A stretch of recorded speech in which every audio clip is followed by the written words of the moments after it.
Veseli me, da je danes vlada sprejela moj predlog, da predsednika nacionalne skupščine Venezuele, Juana Guaidoja, prepozna za začasnega predsednika Venezuele z namenom, in to z izključno tem namenom, da izvede, torej razpiše in izvede svobodne, poštene in demokratične predsedniške volitve.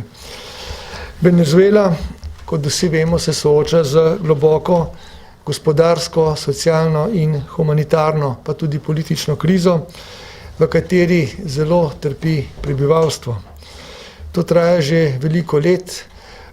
Vlada izvaja sistematično politično represijo in si je uzurpirala oblast. Predsedniške volitve maja 2018 niso bile ne svobodne, ne poštene, torej ne demokratične, ne transparentne in zato tudi ne legitimne. In na to so zunanji ministri držav članic Evropske unije, vključno za Slovenijo, opozorili že 8 dni po teh volitvah in od takrat naprej Evropska unija, še posebej Svet za zunanje zadeve, redno izpostavlja, da so bile volitve v Venezueli, govorimo o predsedniških volitvah, nelegitimne in zato poziva k novim demokratičnim, legitimnim volitvam. Kot veste, je leta 2015 je bila izvoljena nacionalna skupščina Venezuele, ki je pravzaprav ta hip edini demokratično izvoljeni in kot takšen tudi pripoznani organ v Venezueli.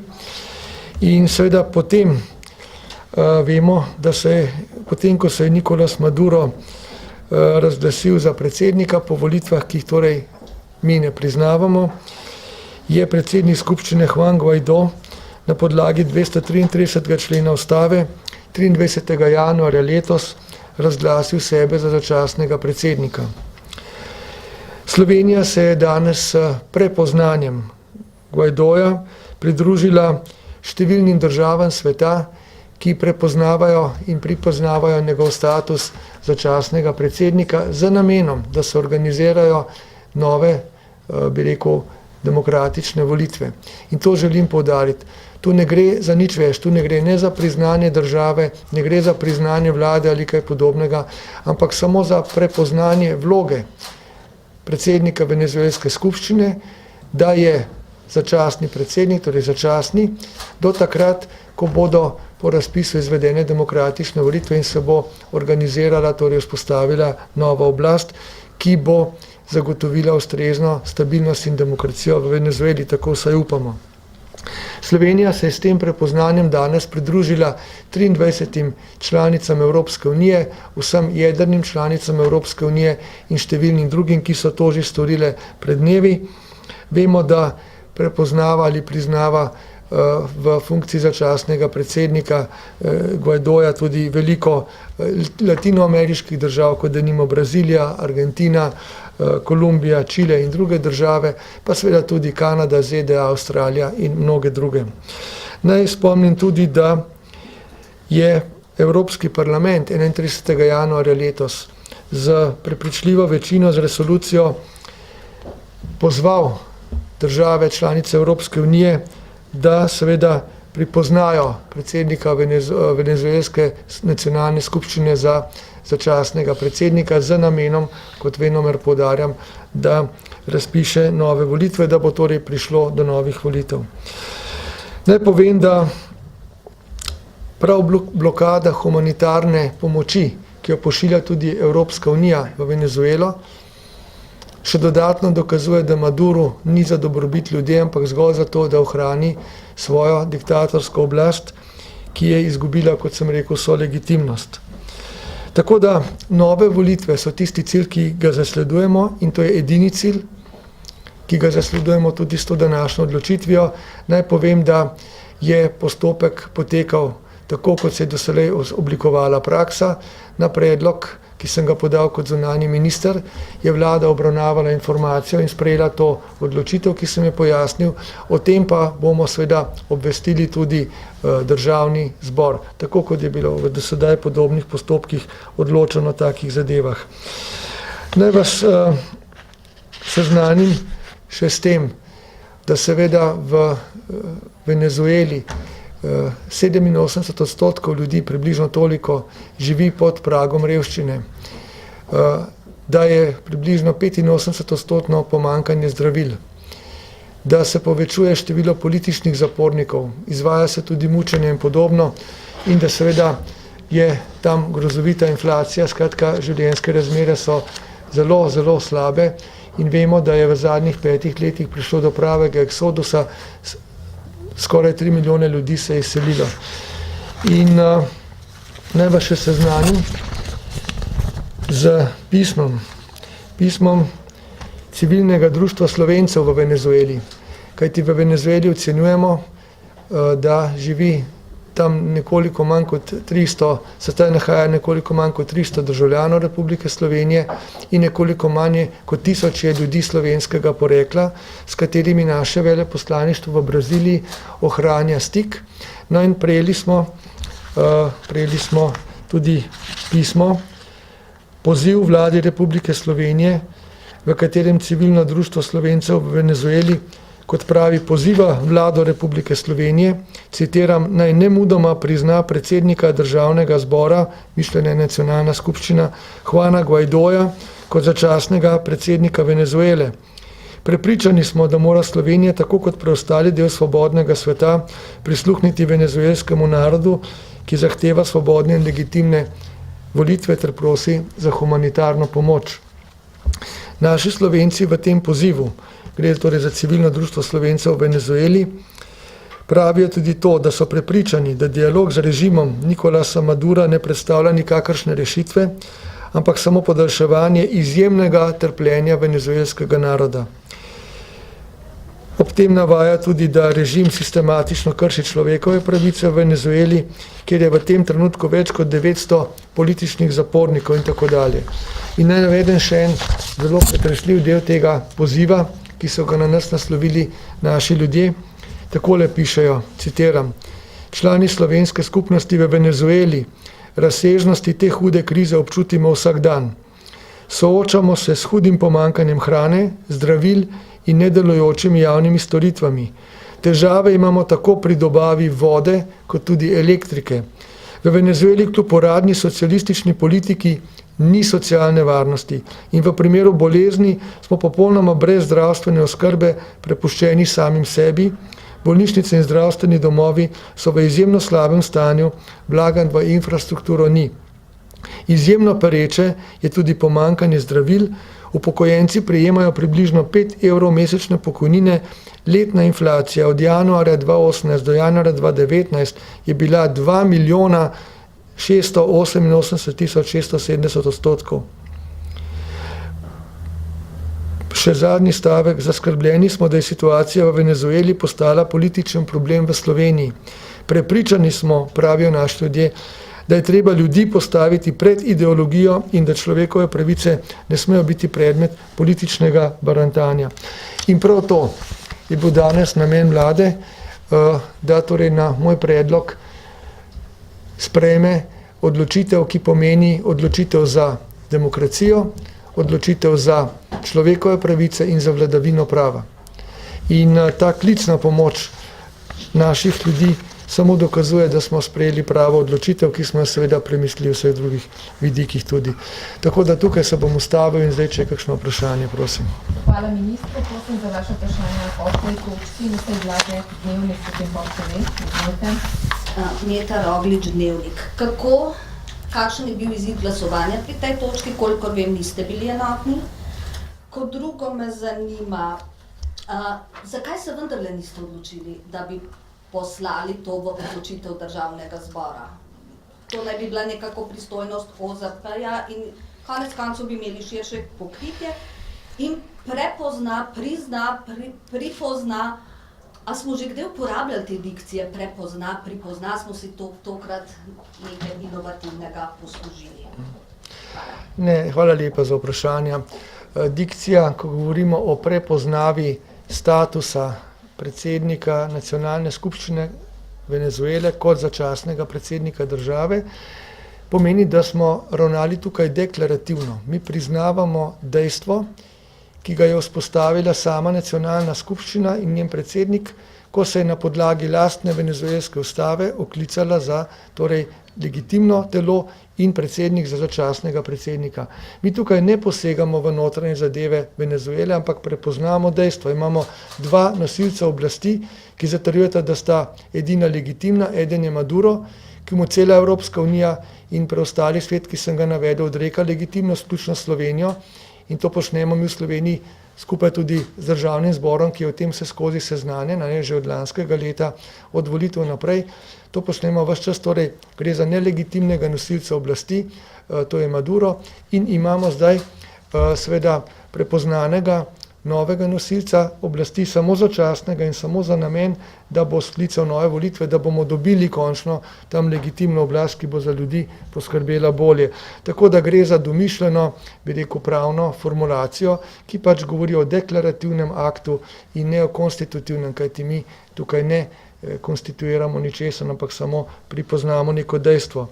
Kar zadeva proceduro, naj povem, da smo v letih 2011 in 2013 imeli že podobne postopke v teku v skladu z zakonodajo in ostalimi akti, ki zavezujejo, bi rekel, ministrstvo in državni zbor in seveda tudi celo državo.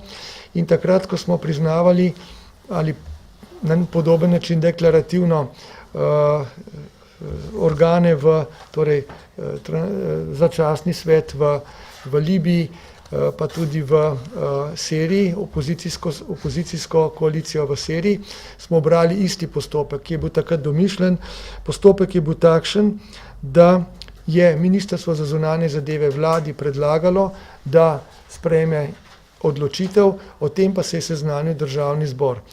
Naj ponovim, tukaj ne gre za priznanje države. V takem primeru seveda bi šlo za drugačno pristojnost in drugačen postopek, v takem primeru bi odločil ten državni zbor. Niti tu ne gre za priznanje vlade ali kaj podobnega. Povedal sem, zakaj gre. Pomembno pa je to, državni zbor bo o tem seznanjen. Naj pa povem nekaj, da je od 23 članic Evropske unije, ki so do zdaj sprejeli odločitev, jih je 19 odločitev sprejelo v enem dnevu. Mi se s tem ukvarjamo že 2 tedna. Ne? Jaz mislim, da je prav, da je vlada tukaj sledila ustaljeni praksi, ki je v okviru naših pravil, in da je končno odločila, kajti v takšnih zadevah ne moremo več mencati. Tukaj treba sprejemati odločitve. In to, da se zadeva tako dolgo vlekla, je že postavljalo pod vprašaj kredibilnost, bi rekel, naše sposobnosti odločanja o takšnih pomembnih zunanje političnih zadevah, kjer želimo biti tudi mi del Evropske unije, del sveta, del še posebej demokratičnega sveta in tistega, ki se prizadeva ves čas za človekove pravice in humanost. Tako da ima pa državni zbor vedno možnost, da seveda o tej zadevi sproži razpravo, in če bo taka razprava, bo vlada seveda v njej sodelovala, o tem ni nobenega spora. Glasovanje, razplet? Na vladi je pri glasovanju delni pomislek, predvsem glede postopka, izražil samo minister iz vrst SD-ja, in sicer v smislu, da si SD bi želela poprejšnjo razpravo v odboru za zunanjo politiko. To je bila pripomba k, bi rekel, ob glasovanju, ki jo je pač izrazila ta stranka. Sicer pa smo ostali vsi glasovali za sprejem te, bi rekel, odločitve. Izvolite, Pop TV, prosim za kratko vprašanje, ker se naslednji govorite. Samo da bomo jasni, glede tega, SD je torej glasoval proti, SD ministri so torej glasovali proti. To boste morali vprašati predsednika vlade, kajti pripomba je bila izražena, glasovanje pa ni bilo izvedeno z dviganjem rok, tako da zdaj priznam, da ne znam oceniti, ali je šlo za vzdržanost ali samo za pripombo. Prosim, da preverite to pri sekretariatu. Drugače me pa zanima, omenili ste politično barantanje, gospod Cerar. Vemo, da je Levica v tem primeru že napovedala politične posledice. Kakšne politične posledice pričakujete in pa ali je morda včeraj so v parlamentu padel predlog 6 dodatnih državnih sekretarjev, imenovanje je preprečila prav zunajvladna partnerica Levica, ali je morda to že del te igre? Jaz mislim, da ko gre za odnose vlada in naš, bi rekel, partner iz opozicije, to je Levica, mora na to primarno podati odgovor predsednik vlade. Jaz želim, da naslovite to vprašanje na njega, kajti on predstavlja vlado kot celoto. Seveda pa si vsi ministri v vladi, vsi člani vlade želimo, da bi z Levico imeli takšno sodelovanje, ki ne bi oviralo izvajanja politik in seveda sprejemanja tistih odločitev, ki so za Slovenijo pomembne. Kar zadeva Venezuelo, seveda ni pričakovati, da bo Levica spremenila svoj radikalni pristop k tej zadevi, ki je popolnoma diametralno nasproten temu, kar sem predlagal sam in kar je sprejela vlada. Padale so že tudi težke besede v državnem zboru, tako recimo, pa jih ne bi ponavljal, ker se mi zdi, da bi s tem še sam prispeval k temu upadanju politične kulture, ki jo opažam v tem mandatu. Namreč za razliko od prejšnjega mandata se dejansko retorika premika vedno bolj v smislu političnega primitivizma. V parlamentu padajo žalitve, v parlamentu se uporabljajo psovke, v parlamentu se žali člane vlade, tudi sam sem bil tarča tega in mislim, da to je nekaj, čemur bi se morala vsa javnost upreti, še najbolj pa poslanci sami in tisti, ki vodijo pristojne odbore. No, ampak, če govorimo vsebinsko, Slovenija je s to odločitvijo na strani človekovih pravic, na strani ljudi. Ne pozabite na klic na pomoč, ki smo ga dobili od naših Slovencev v Venezueli, je na strani demokracije in pravih vrednot. Če se bo seveda v prihodnje v zvezi z Venezuelo dogajalo kaj drugega, če se bodo tu soočali interesi velesil tako, da bo prišlo do konfliktnosti, če bo prihajalo do razmisleka o tujih intervencijah ali karkoli, potem bomo morali o teh vprašanjih razmišljati na novo, kajti to ni povezano s to odločitvijo. Odločitev, ki smo jo danes sprejeli, sledi ta cilj, da pridemo čim prej do legitimnih demokratičnih volitev, da se oblikuje nova neka prepričljiva oblast v Venezueli, ki bo poskrbela za ljudi, ki dejansko živijo v humanitarni katastrofi. In zato ne razumem tiste, ki ne samo, da nasprotujejo take odločitve, ampak so pri tem še žaljivi do vseh nas, ki jo zagovarjamo, kar pomeni, da oni pravzaprav nasprotujejo temu, da se zavzemamo za človekove pravice, pravno državo in demokracijo. In to me res preseneča, ampak seveda v demokratičnem diskurzu se tudi takšne stvari dogajajo. Še zadnje vprašanje STA na drugo temo, ampak zelo aktualno, zunanje politično in evropsko, izvolite. Ja, Peter Avsnik, Slovenske tiskovne agencije. Predsednik Evropskega parlamenta vam je ponovno pisal, v njem, v tem pismu se je ponovno opravičil, če je užalil slovenski narod, pa me zanima, če to zdaj zadošča, sprejemate njegovo opravičilo. Hvala. Predsednik Evropskega parlamenta Tajani mi ni pisal ponovno, ampak mi je pisal prvič in tako, da je odgovoril, samo toliko, da bo zelo jasno. Odgovoril je na moje pismo, ki sem mu ga poslal. Kot veste, sem ga v pismu opozoril na popolno nesprejemljivost njegovih izjav in na škodljivost takšne retorike in na vse možne posledice, ki iz tega sledijo, in sem ga pozval k opravičilu oziroma k temu, da se seveda v prihodnje kaj takega ne bi dogajalo. Predsednik Evropskega parlamenta Tajani mi je, ko ste videli, zelo hitro odgovoril na moje pismo, v katerim je zapisal, da se iskreno opravičuje tako meni, kot tudi še posebej slovenskemu narodu, če je prišlo do kakšne razžalitve ali, kako bi rekel, zdaj govorim na pamet, do kakršnekoli trditve, ki bi nas lahko prizadela. To pismo je seveda zdaj javno dostopno, tako da ga ne bi ponavljal. Jaz se cenim, da je predsednik Tajani s tem oblikoval opravičilo, kot smo ga lahko pričakovali. Mislim, da je to glede opravičila zgodba zaključena. Opravičil se je, povedal je, da ne želi biti nosilec takšnih, bi rekel, misli, kot jih je izrekel, ampak seveda nekega sožitja v Evropi, da Italija nima nobenih in tudi on ne nobenih ozemeljskih pretenzij in da se zato opravičuje, da to ni bilo mišljeno tako, da si želi bratstva in podobno med narodi. Torej, zdaj je predvsem pomembno naslednje, da se v prihodnje kaj takega ne ponovi, ne strani njega, ne strani koga drugega. Če bi se pa to ponovilo, potem bo treba pa na to odreagirati še bistveno bolj odločno in za tem stojim.